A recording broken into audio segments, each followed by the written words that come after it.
we do all go through tough times. And, you know, the toughest battle that I ever faced actually wasn't in 2 combat zones. It was here at home when they told me my baby had cancer. And my husband and I went through that special kind of hell of what we went through.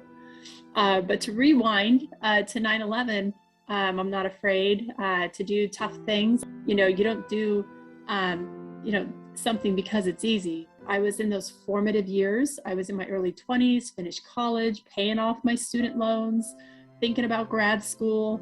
And it was crystal clear when we were attacked that I needed to do something. I wanted to help.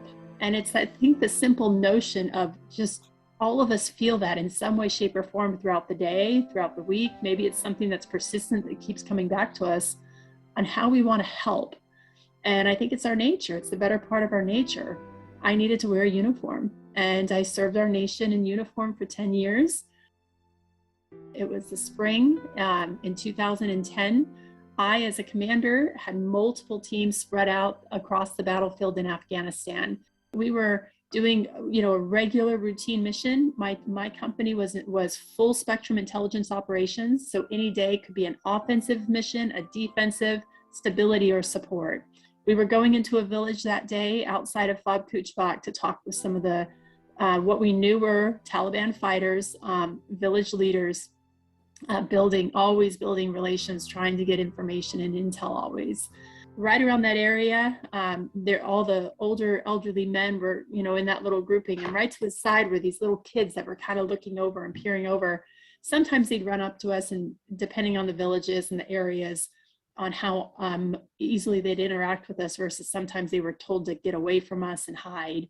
But we obviously always treated everyone with dignity. I knew that I needed to engage them, and I knew they did not speak English. So I was handing them a piece of gum. I had a pack of gum in my pocket. And then as soon as I'm like handing them these pieces of gum, I realized they probably don't even know what gum is. Like, I hope they don't swallow it.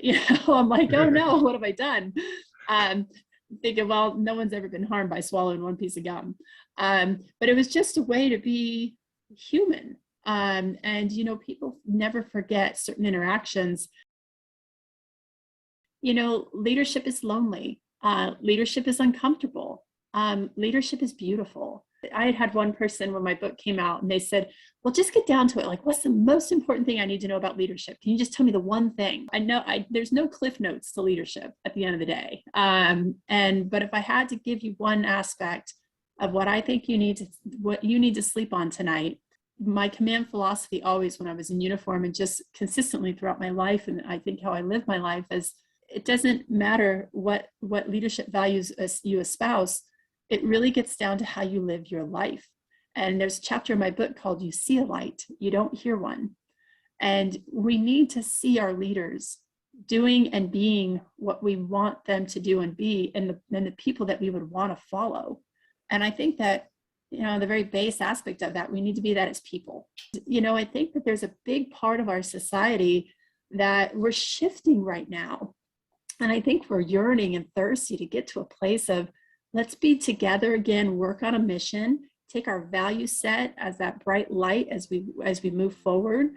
And, that's so much of what I truly see happening here in North Carolina, and it's happening across the country as well, which is really encouraging because we are so much better when we are the United States of America.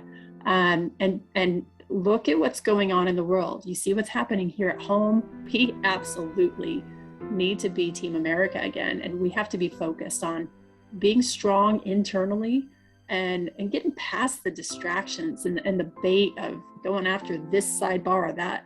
We have work to do, and that's where we need to stay focused and lead, because when America leads, the world follows. And that's a good maybe last thought on leadership, is that if you're so brave to lead and you try, you have guts, and you go for it, and you do your best, people will follow.